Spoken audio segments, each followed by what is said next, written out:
Hello YouTubers, Rob here. So yesterday I tackled a real big beer. I was aiming for a 1080 initial gravity, and the grain bill was bigger than I'd ever previously dealt with.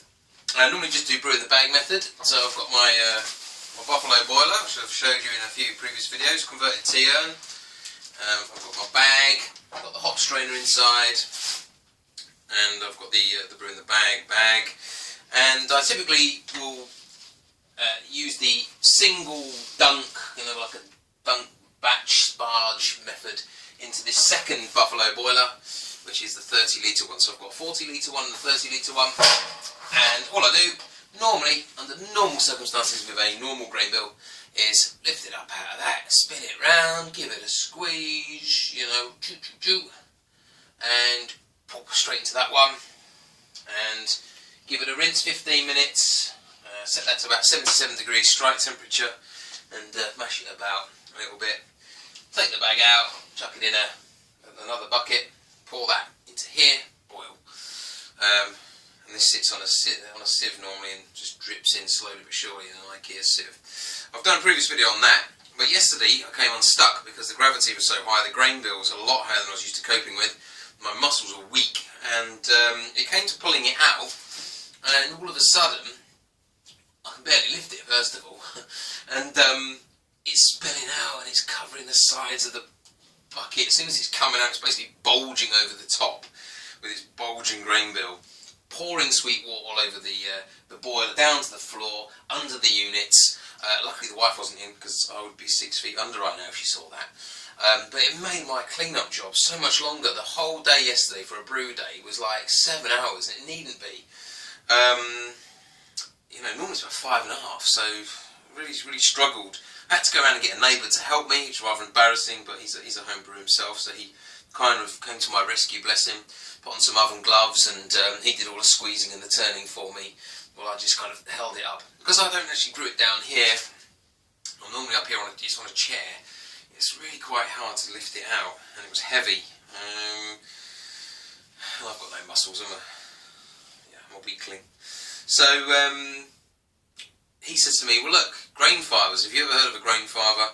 There's a few other ideas. You just get an inner basket, it's just like an inner metal basket. Instead of having the bag, you just pull out the basket. And with a grain fibre, you pull out this inner metal basket, turn it, and leave it there, and it stands up, and you can sparge over the top.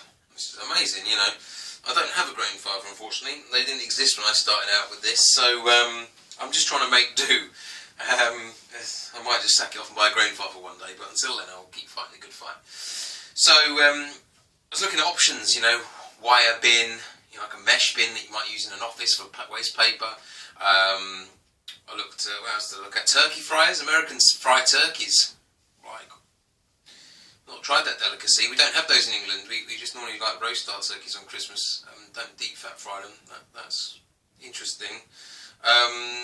So we don't have those. They look really cool. They give you a lovely little kind of perforated inner bucket. Look perfect for the job, but as I said, we don't have them. And they're quite expensive. So I looked around the house. Well, what can I do? And he's just about to give this thing some rigidity. And the thought came to me, well, the simplest thing of all, why not use a bog standard bucket? This is a bottling bucket, okay?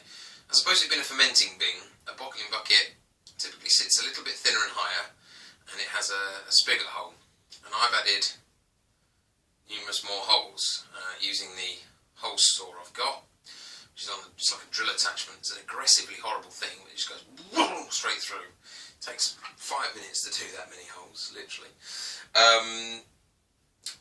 Polypropylene, okay, it's recycling sign 5. It's good for 80 degrees centigrade, 176 degrees Fahrenheit. And when I say good for, that's its long-term constant heat exposure temperature maximum. Over that, it will start to become chemically unstable, possibly.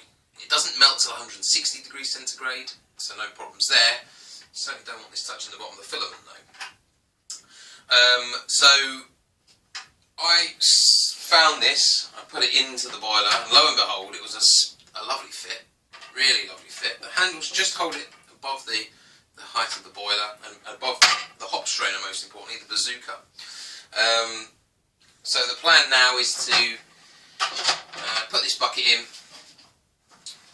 and I'm never going to have a strike water, I don't think, that needs to be above 80 degrees centigrade. Yesterday with the big grain bill was 76 degrees, it dropped to 65, 66 I think during mash.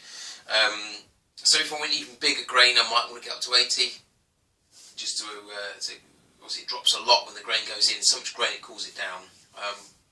But it, you know, that's for its maximum continued use exposure. We're only talking an hour, I guess, an hour and a half or something. But I wouldn't still go above 80, just I don't want a cancerous drink at the end of the day. Yeah, so that's basically going to be it. I'll pop this over here like this.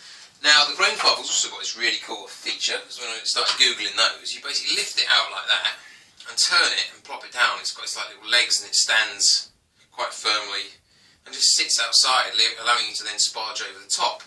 So I can take my sparge water out, and pop it in here. To achieve that, cheap man's version, IKEA sieve, pop that across. It looks weak, but it's not. Again, just seems to be a perfect fit. Everything's going together well here. I can sit it on there like that, and either I've got two options: just scoop out water from here, or pour it out using the tap and put it over with a a bucket, a normal jug, maybe over a separate colander or something to distribute the water flow so it trickles through. Keep doing that, and then get rid. Or equally, I could just lift this up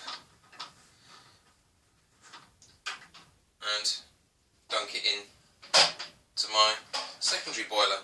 Now the secondary boiler's got a heating element at the bottom, so I've just put one of these in. I've got these anyway. We'll do it, keep the bag off the bottom. Same thing will keep the bucket off the bottom. So I'll just pop that in there, and that'll be my method. So, cheap way of having an inner basket, strengthening your bag for the high gravity beers, making it a bit more stable, and hopefully preventing it going everywhere, and a really, really protracted long brew day. So there we go, chaps and ladies. I hope that's helped you. Thanks for watching. Take care.